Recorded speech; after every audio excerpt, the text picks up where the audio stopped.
Welcome to ఆర్పే TV news.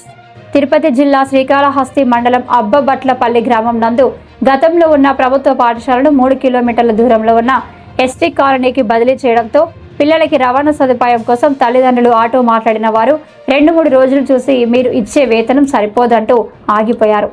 దీంతో తల్లిదండ్రులు తమ పిల్లల బంగారు భవిష్యత్తు చెత్త బండ్లకు పరిమితం చేశామన్నారు. మా బడి మాకు కావాలి అన్న మొండి చేయి చూపిన ప్రభుత్వం అంటూ ఆవేదన వ్యక్తం చేసిన తల్లిదండ్రులు.